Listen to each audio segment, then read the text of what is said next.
ചർച്ചയുണ്ടാകുന്നത്. ഞാൻ ഇതിൻ്റെ പ്രസിഡൻ്റായിട്ട് ഏറ്റെടുക്കുന്ന സമയത്ത് യഥാർത്ഥത്തിൽ കേരളത്തിലെ ബാറൊന്നുമില്ല, ബാറെല്ലാം നിരോധിച്ചിരിക്കുകയായിരുന്നു എൻ്റെ മുൻ ഗവൺമെൻറ്. അപ്പോൾ അതിനുശേഷം LDF ഗവൺമെൻറ് വന്നു. LDF ഗവൺമെൻറ് കേരളത്തിൽ ബാർ ഓപ്പൺ ചെയ്തു തന്നു. ഞങ്ങളെ സംബന്ധിച്ച് ഏറ്റവും വലിയ, ഈ വ്യവസായത്തിനെ സംബന്ധിച്ച് ഏറ്റവും വലിയ കാര്യം ചെയ്ത അന്നാണ്. അന്ന് ഇത്തരത്തിലുള്ള ഒരു അലിഗേഷൻ ഉണ്ടായിട്ടില്ല. ഒരാളും ഒരു പൈസയും കൊടുത്തതായിട്ട് നിങ്ങൾ എവിടെയെങ്കിലും കേട്ടിട്ടുണ്ടോ? അങ്ങനത്തെ അലിഗേഷൻ ഉണ്ടായിട്ടില്ല. അത് കഴിഞ്ഞ് ഹൈവേയുടെ വിഷയം ഉണ്ടായിട്ടുണ്ട്. അതുപോലെ തന്നെ വ്യവസായവുമായി ബന്ധപ്പെട്ട് നിരവധി പ്രതിസന്ധികൾ ഉണ്ടായിട്ടുണ്ട്. ഈ 7 വർഷത്തിനിടയിൽ നമ്മുടെ കോവിഡ് വന്നു. അന്നും ഞങ്ങളുടെ വ്യവസായം കുഴപ്പമില്ലാതെ പോകാനുള്ളൊരു അവസരം ഗവൺമെൻറ് ഉണ്ടാക്കി. ആ കാലയളവിൽ 2 തിരഞ്ഞെടുപ്പ് വന്നു. പാർലമെൻറ്റ് തിരഞ്ഞെടുപ്പ് വന്നു, അസംബ്ലി തിരഞ്ഞെടുപ്പ് വന്നു. അപ്പോൾ അത്തരത്തിൽ ഒരു ചർച്ചയും ഒരിടത്തും വന്നില്ല. കാര്യം എന്തെങ്കിലും ചെയ്യണമായിരുന്നെങ്കിൽ അന്ന് ബാറ് തുറന്നു വന്നപ്പോഴാണ് ചെയ്യേണ്ടിയിരുന്നത്. അപ്പോൾ അതിനുശേഷം ഒരു ചർച്ചയും ഒരു ഭാഗത്തും ഉണ്ടായിട്ടില്ല. ഞങ്ങൾ അങ്ങനെ ഞങ്ങളോട് ഒരിക്കലും ഈ ഗവൺമെൻറ് ഒരു ആവശ്യത്തിനും അത്തരത്തിലൊരു ആവശ്യത്തിനും ഞങ്ങളെ സമീപിച്ചിട്ടില്ല. ഇതിപ്പോൾ സർക്കാർ, ഞാൻ പറഞ്ഞു നിർത്തിയിട്ട് ഞാൻ പറയാം. ഇപ്പം 800 ഹോട്ടലുകളായി, 820ഓളം ഹോട്ടലുകളായി ഈ 7 വർഷത്തിനകം. ഒരു ഹോട്ടലെങ്കിലും ലൈസൻസ് നേടാനായിട്ട് 1 രൂപ ആരെങ്കിലും വാങ്ങിയതായിട്ട് എൻ്റെ ശ്രദ്ധയിൽ ഇതുവരെ പെട്ടിട്ടില്ല. നിങ്ങളുടെ ശ്രദ്ധയിലും പെട്ട് കാണൂലെന്നാണ് ഞാൻ വിശ്വസിക്കുന്നത്. പക്ഷേ ഈ വിവാദത്തിൻ്റെ പിന്നിൽ ഉള്ള കാരണമാണ് ഇനി പറയാൻ പോകുന്നത്. ഞങ്ങളുടെ സംഘടന ഇപ്പം 650ഓളം മെമ്പർമാരെ പ്രതിനിധീകരിക്കുന്ന സംഘടനയാണ് ഞങ്ങളുടെ സംഘടന. ഈ മേഖലയിലെ ഏറ്റവും വലിയ സംഘടന ഞങ്ങളത് തന്നെയാണ്. അപ്പോൾ ഞങ്ങളൊരു തലസ്ഥാനത്തൊരു ബിൽഡിംഗ് വാങ്ങാനായിട്ട് ഞങ്ങൾ തീരുമാനിച്ചു. അപ്പോൾ അതിനകത്ത് അത് വാങ്ങണ്ടെന്നുള്ള തിരുവനന്തപുരം നഗരത്തിൽ എറണാകുളത്തൊരു ഓഫീസ് ഉള്ളതുകൊണ്ട് തിരുവനന്തപുരത്തൊരു ഓഫീസ് വേണ്ട എന്നുള്ളൊരു അഭിപ്രായമുള്ള കുറച്ച് ആളുകളൊക്കെ അതിനകത്തുണ്ടായിരുന്നു. പലപ്പോഴും അവരെതിരായിട്ട് ഈ നമ്മുടെ കമ്മിറ്റി പലപ്പോഴും ശബ്ദം ഉയർത്തിയിട്ടുമുണ്ട്. അപ്പം 2 തവണ തീരുമാനിച്ചിട്ട് നടപ്പിലാക്കാൻ കഴിഞ്ഞില്ല.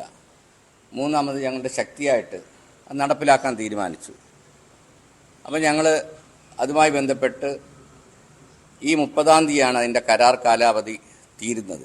ഒരു അമേരിക്കൻ കക്ഷിയാണ് ഈ 30-ാം തീയതിയാണ് തീരുന്നത്.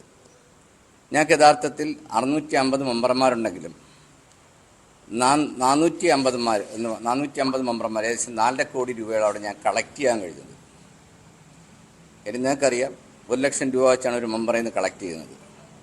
4 കോടി രൂപ കളക്ട് ചെയ്യാൻ കഴിഞ്ഞു. ഇനി ആകെ 5-6 ദിവസം മാത്രമേ ഇതിൻ്റെ കരാറ് പൂർത്തീകരിക്കാനുള്ള ദിവസമുള്ള. പുള്ളിക്ക് അമേരിക്കയിലേക്ക് പോവുകയും വേണം. അല്ല, കൃത്യമായ എവിഡൻസ് ഉള്ളതാണ്, ഇതൊന്നും വെറുതെ പറയുന്നതല്ല. ഈ രൂപ മുഴുവൻ ഞങ്ങൾ ഒരു കാശും ആരെയും നിന്നും വാങ്ങിയിട്ടില്ല. ഇതെല്ലാം ഞങ്ങൾ അക്കൗണ്ട് വഴി ട്രാൻസ്ഫർ ചെയ്ത് വന്നിട്ടുള്ള കാശാണ്. കരാറിൻ്റെ ഇതെല്ലാം ഞങ്ങളുടെ കയ്യിലുണ്ട്. കരാർ കാലാവധി ഇനി 5-6 ദിവസമേ ഉള്ളൂ. അപ്പോൾ അടിയന്തരമായി ഇന്നലെ ഞങ്ങൾ എറണാകുളത്തൊരു മീറ്റിംഗ് വിളിച്ചു കൂട്ടി. അപ്പോൾ വിളിച്ചു കൂട്ടിയിട്ട് ഞങ്ങൾ പറഞ്ഞു, ഇത് ചെയ്യണമെങ്കിൽ ഇനി 1.5 കോടി രൂപയോടെ, കാര്യം 5,60,00,000 രൂപയോളം അതിൻ്റെ ഉടമസ്ഥന് കൊടുക്കണം. അതിൻ്റെ എഴുതാനും മറ്റ് ചിലവുകൾക്കുമായിട്ട് ഏകദേശം 60 ലക്ഷം രൂപയോളം വേണം. അപ്പം ഇതിൻ്റെ ബാക്കി തുക കണ്ടെത്തേണ്ടതായിട്ടുണ്ട്. അതുകൊണ്ട് നമുക്ക് പെട്ടെന്ന് ഇത് കണ്ടെത്താൻ കഴിയില്ല. അതുകൊണ്ട് എക്സിക്യൂട്ടീവ് കമ്മിറ്റി മെമ്പർമാർ 2.5 ലക്ഷം രൂപ വെച്ചിട്ട് ഞങ്ങൾക്ക് ലോൺ തരണം, സ്റ്റേറ്റ് കമ്മിറ്റിക്ക് ലോൺ തരണം എന്ന് പറഞ്ഞു. ഇപ്പോൾ ലോൺ തരണം എന്ന് പറഞ്ഞപ്പം അതിനോട് ഈ പറഞ്ഞ അനിമോനടക്കമുള്ള ആളുകൾ എതിർപ്പ് പ്രകടിപ്പിച്ചു. അപ്പോൾ ഇത് മാത്രമല്ല നടന്നത്. ഇതിനു മുമ്പ് തന്നെ ഇത് ഞങ്ങൾ നടപ്പിലാക്കാൻ തീരുമാനിച്ചപ്പോൾ തന്നെ ഇടുക്കിയിൽ അനിമോനടക്കമുള്ള ചില ആളുകളും കൊല്ലത്തുള്ള ചില ആളുകളും ഒക്കെ ചേർന്നുകൊണ്ട് വേറൊരു സംഘടന രൂപീകരിക്കുന്ന തരത്തിലേക്കുള്ളൊരു പ്രവൃത്തി ആരംഭിച്ചിട്ട് ഒരു 2 മാസത്തോളമായി. അപ്പോൾ ഞങ്ങളത് ഇന്നലത്തെ കമ്മിറ്റിയിൽ അനിമോൻ ഇരിക്കെ തന്നെ വളരെ ശക്തിയായിട്ട് ഇതിനെക്കുറിച്ച് ചർച്ച ചെയ്തു. അനിമോൻ്റെ നേതൃത്വത്തിൽ ഇത്തരത്തിൽ പ്രവൃത്തി നടത്തുന്നത് ശരിയല്ല.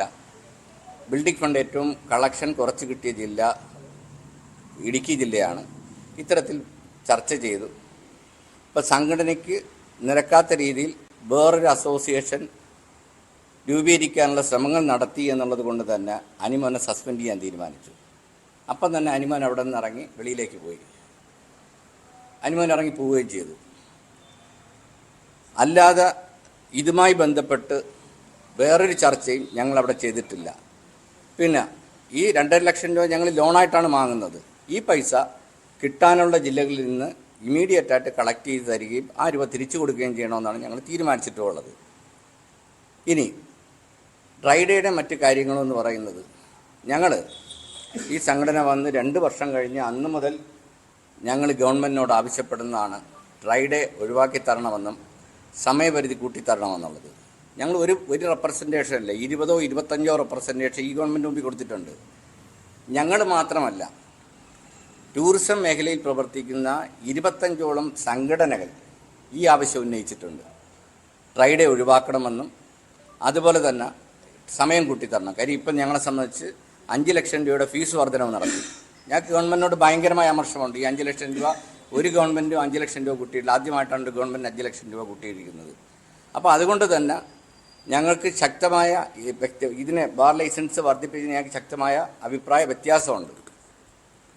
അപ്പം ഞങ്ങളെ സംബന്ധിച്ച് ഈ ഡ്രൈഡേയും ഇതെല്ലാം ഒഴിവാക്കി തന്നാൽ മാത്രമേ ഞങ്ങൾക്ക് മുന്നോട്ട് പോകാൻ കഴിയുള്ളൂ. കാര്യം ഞങ്ങൾക്ക് നേരത്തെ 18% ഞങ്ങളുടെ സെയിലുണ്ടായിരുന്നത്.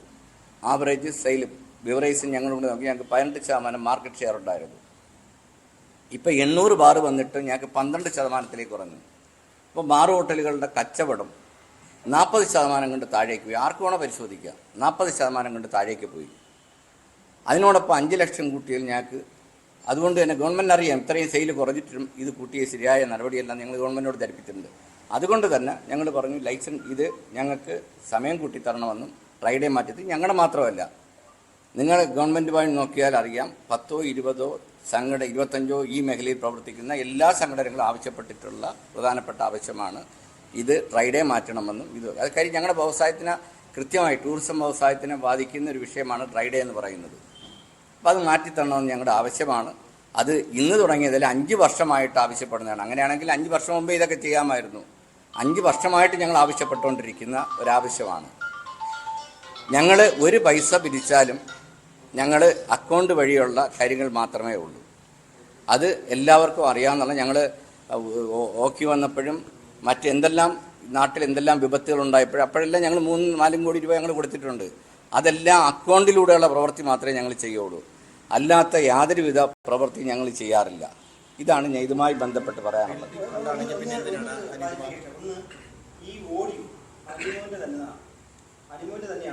എനിക്കറിയത്തില്ല, അതിനെക്കുറിച്ച് അറിയത്തില്ല. സസ്പെൻഡ് ചെയ്തു, പുറത്താക്കിയതില്ല, സസ്പെൻഡ് ചെയ്തു എന്നാണ് ഞങ്ങൾ അങ്ങനെ അനിമോൻ ചെയ്തിട്ടുണ്ടെങ്കിൽ അങ്ങനെ ചെയ്തു എന്നാണ് ഞങ്ങൾ വിശ്വസിക്കുന്നത്. കാര്യം ഞാൻ പറഞ്ഞില്ല, അനിമോൻ വേറൊരു സംഘടന ഉണ്ടാക്കാനായിട്ട് കൊല്ലത്തും തൃശ്ശൂരുമുള്ള ചില ആളുകളുമായിട്ട് ആലോചന നടത്തി ഞങ്ങൾക്കറിയാം. അപ്പോൾ അത് ഇന്നലെ ഏറ്റവും പ്രധാനപ്പെട്ട ചർച്ചകളിലൊന്നും അത് തന്നെയായിരുന്നു.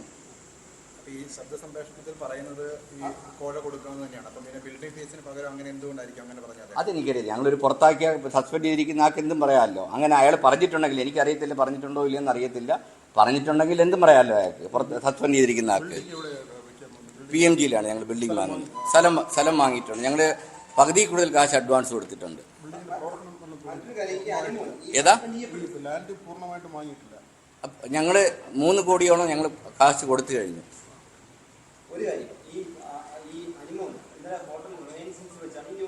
അതെ, ഇല്ലില്ല, സസ്പെൻഡ് ചെയ്ത് കഴിഞ്ഞപ്പോൾ തന്നെ അയാൾ അവിടെ നിന്ന് ഇറങ്ങിപ്പോയി. അപ്പോൾ തന്നെ അയാൾ ഇറങ്ങിപ്പോയി. അല്ല, ഉച്ചയ്ക്ക് ശേഷം. ഞങ്ങൾ മീറ്റിംഗ് തുടങ്ങിയത് ഉച്ചയ്ക്ക് ശേഷമാണ്. അപ്പോൾ തന്നെ അയാൾ ഇറങ്ങി പോവുകയും ചെയ്തു. അല്ല, ഞാൻ പറഞ്ഞില്ല, 2 കാര്യങ്ങളാണ്. ഞങ്ങളെ ബിൽഡിംഗ് വേണ്ട എന്നുള്ള അഭിപ്രായം പറഞ്ഞുകൊണ്ട് പല ജില്ലകളിൽ ആളുകളുമായിട്ട് വിളിച്ച് ഒരു സംസാരം നടത്തി. അതുകൊണ്ടാണ് ഈ 650 മെമ്പർമാരുണ്ടായിട്ട് ഞങ്ങൾക്ക് 450 കോടി രൂപ കളക്ട് ചെയ്യാൻ കഴിഞ്ഞോളൂ. അത് ഇവരുടെ ഒരു വിഭാഗീയ പ്രവർത്തനമാണത് അത്തരത്തിലേക്കൊരു ദോഷം ഉണ്ടാക്കിയത്. അപ്പോൾ അത് അനിമോൻ്റെ നേതൃത്വത്തിൽ നടക്കുകയാണെന്ന് ഞാൻ കൃത്യമായിട്ട് അറിയാം. അപ്പോൾ ഞങ്ങളുടെ പല മെമ്പർമാരും അനിമോൻ ഇത്തരത്തിലുള്ള പ്രവൃത്തി ചെയ്യുന്നു എന്ന് പറഞ്ഞതിൻ്റെ അടിസ്ഥാനത്തിൽ ഞങ്ങൾ കൃത്യമായി അനിമോനുമായിട്ട് ഈ വിഷയം അവിടെ എക്സിക്യൂട്ടീവിൽ ചർച്ച ചെയ്തു. അതിൻ്റെ അടിസ്ഥാനത്തിലാണ് അനിമോനെ സസ്പെൻഡ് ചെയ്യാൻ തീരുമാനിക്കുന്നത്. ഒരു കാര്യം വ്യക്തമാണ്, പ്രസിഡന്റിനെ വളരെ ന്യായീകരിച്ചുകൊണ്ടാണ് അദ്ദേഹം പറയുന്നത്. അദ്ദേഹത്തിന്റെ ഓഡിയോയിൽ ഒരു കാര്യം വ്യക്തമാണ്, ആ ജില്ലയിലുള്ള ബാറുടമകൾ തമ്മിലുള്ള തർക്കം, ചിലര് വ്യക്തിപരമായി പൈസ കൊടുത്തിരിക്കുന്നു, ഗ്രൂപ്പായി പൈസ കൊടുത്തിരിക്കുന്നു. ആ കണക്കുകളെല്ലാം പ്രസിഡന്റ് കൃത്യമായി പറഞ്ഞിട്ടുണ്ട്. തെരഞ്ഞെടുപ്പിന് ശേഷവും എങ്ങനെയാണ് പണം കൊടുക്കുന്ന കാര്യം പ്രസിഡന്റ് കൃത്യമായി പറഞ്ഞിട്ടുണ്ട് എന്ന് അദ്ദേഹം സംസ്ഥാന പ്രസിഡന്റ് അദ്ദേഹം വളരെ സേവ് ചെയ്തുകൊണ്ടാണ് ആ ഓഡിയോയിൽ സംസാരിക്കുന്നത്. അവിടെ കാര്യങ്ങൾ നടന്നു കിട്ടണമെങ്കിൽ നിങ്ങൾ സഹകരിക്കണം എന്ന് ഞാൻ വിളിച്ചാൽ പോലും ഫോൺ എടുക്കാത്തത് കൊണ്ടാണ് ഞാൻ ഈ ഓപ്പൺ ആയിട്ട് ഓഡിയോ ഇടുന്നത് എന്ന് അദ്ദേഹം പറയുന്നുണ്ട്. പ്രസിഡന്റിനെ പൂർണ്ണമായി ന്യായീകരിച്ചുകൊണ്ട് ഈ വ്യവസായം നിലനിൽക്കണം, അതുകൊണ്ട് എന്തെങ്കിലും ചെയ്യണം എന്നാണ് അദ്ദേഹത്തിന്റെ സഹപ്രവർത്തകരോട് പറയുന്നത്. ഞാൻ പറഞ്ഞല്ലോ, ഒരു സസ്പെൻഡ് ചെയ്യപ്പെടുന്ന ആൾക്ക് എന്തും പറയാം, ബുദ്ധിയുള്ളവർ ബുദ്ധിപൂർവ്വം പറയും. സസ്പെൻഡ് ചെയ്യപ്പെടുന്ന ഒരാൾക്ക് എന്തും പറയാമല്ലോ. അയാളെ സസ്പെൻഡ് ചെയ്ത് കഴിഞ്ഞാൽ അയാളുടെ മാനസികാവസ്ഥ കൊണ്ട് അയാൾക്ക് എന്ത് വേണം പറയാം. അയാൾക്കെതിരെ രൂക്ഷമായ വിമർശനമാണ് ആ കമ്മിറ്റി വന്നിട്ടുള്ളത്. പിന്നെ ഞങ്ങളെ സംബന്ധിച്ച് ഞങ്ങൾ 7 വർഷമായി, ഞാൻ പറഞ്ഞു, ഞങ്ങൾ ഏറ്റവും പ്രതിസന്ധി ഘട്ടമെന്ന് പറഞ്ഞാൽ ഞങ്ങളുടെ ബാറ് തുറന്നു തരിക എന്നുള്ളതാണ്. അന്ന് കൊടുക്കാത്ത സാഹചര്യം എന്തിനാ? പിന്നെ തെരഞ്ഞെടുപ്പ് കഴിഞ്ഞിട്ട് ഇനി ആർക്കാ ഫണ്ട് കൊടുക്കുന്നത്? തെരഞ്ഞെടുപ്പ് കഴിഞ്ഞ് ഇനി ആർക്കാ ഫണ്ട് കൊടുക്കുന്നത്?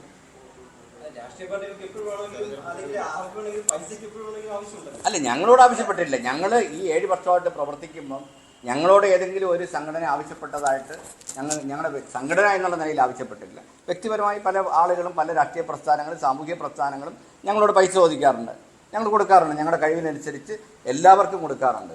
അത് വ്യക്തിപരം. അല്ല, ഇതിപ്പോൾ നിങ്ങൾ സർക്കാരിന് ആവശ്യപ്പെട്ട കാര്യങ്ങൾ, ബാറിന്റെ പ്രവർത്തന സമയം കൂട്ടണം, ഡ്രൈഡേ ഒഴിവാക്കണം. ഞങ്ങൾ മാത്രമല്ല, 20-25ഓളം ഈ മേഖലയിൽ പ്രവർത്തിക്കുന്ന സംഘടനകൾ കൊടുത്തില്ല. അത് മാത്രമല്ല, നിങ്ങളൊരു കാര്യം മനസ്സിലാക്കേണ്ടത്, ഈ കഴിഞ്ഞൊരു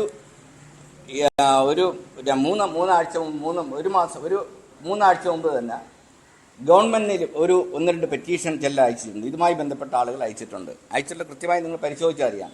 അയച്ചിരിക്കുന്നത് 2.5 ലക്ഷം രൂപ വെച്ച് ആളുകളെ നിന്ന് വാങ്ങിക്കാൻ പ്രഷർ ചെയ്യുന്നു. ഇലക്ഷൻ ഫണ്ട് എന്ന് പറഞ്ഞ് വാങ്ങിക്കാൻ പ്രഷർ ചെയ്യുന്നു. ഒന്നത്. പിന്നത് ബിൽഡിംഗ് ഫണ്ട് വാങ്ങിയിട്ട് അതെല്ലാം പ്രസിഡന്റ് എടുത്തു എന്നുള്ള തരത്തിലുള്ള ചില പരാതികൾ ഗവൺമെന്റ് അയച്ചിട്ടുണ്ട്. ആ പരാതിന്മേൽ വിജിലൻസ് എൻക്വയറി ആരംഭിച്ചിരിക്കുകയാണ്. ഇന്നലെ വിജിലൻസ് ഓഫീസ് തന്നെ വിളിച്ചിരുന്നു ഇതിനെക്കുറിച്ചുള്ള ഇത് റിപ്ലൈ കൊടുക്കണമെന്ന് പറഞ്ഞിട്ട്. അപ്പം ഗവൺമെന്റ് മുഖ്യമന്ത്രിക്ക് വന്ന പരാതി അത് അന്വേഷണത്തിന് ഇട്ടിരിക്കുകയാണ്. അപ്പം ഇത് മുൻകൂട്ടി പ്ലാൻ ചെയ്ത് ഒരു ഗൂഢാലോചനയുടെ ഭാഗമായിട്ടാണ് ഇതെല്ലാം നടന്നിരിക്കുന്നത്. അപ്പം ഞങ്ങൾ ഇങ്ങനെ വാങ്ങുന്നതായിട്ടുള്ള പരാതി, ബിൽഡിംഗ് ഫണ്ട് വാങ്ങിയിട്ട് ഇതെല്ലാം ഞങ്ങൾ ബിൽഡിംഗ് ഫണ്ട് 4.5 കോടി രൂപ വന്നിട്ടുണ്ടെങ്കിൽ 4.5 കോടി രൂപ അക്കൗണ്ടഡ് ആയിട്ടാണ് വന്നിട്ടുള്ളത്. ഒരു പൈസ ക്യാഷായിട്ട് വന്നിട്ടില്ല. അപ്പം അത് 2-3 ആഴ്ച മുമ്പേ ഈ പരാതി കൊടുക്കുകയും അത് അന്വേഷണം നടക്കുകയും ചെയ്യണം ഇപ്പം. അപ്പം ഇത് മുൻകൂട്ടി നടക്കുന്ന ഒരു ഗൂഢാലോചനയുടെ ഭാഗമായിട്ടാണ് ഈ പ്രവൃത്തി നടന്നിരിക്കുന്നത്.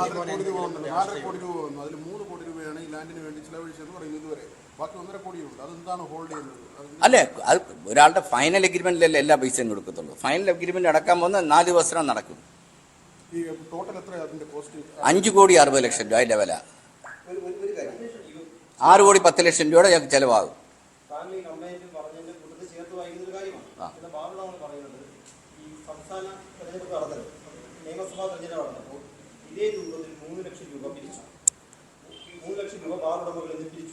ആര് വിറ്റു? സംഘടന ഒരാളിൽ നിന്ന് 1 രൂപ ഇന്ന് വരെ വാങ്ങിച്ചിട്ടില്ല. 1 രൂപ ഒരാളിൽ നിന്ന് ഇന്ന് വരെ ഞങ്ങൾ വാങ്ങുന്നെങ്കിൽ അക്കൗണ്ടായിട്ട് മാത്രമേ വാങ്ങിക്കുള്ളൂ. ഒരാളിൽ നിന്ന് 1 രൂപ ഇതുവരെ വാങ്ങിച്ചിട്ടില്ല. ഞാനൊരു രാഷ്ട്രീയ പ്രസ്ഥാനത്തിന് ഒരാൾക്കും 1 രൂപ ഇന്ന് വരെ കൊടുത്തിട്ടില്ല.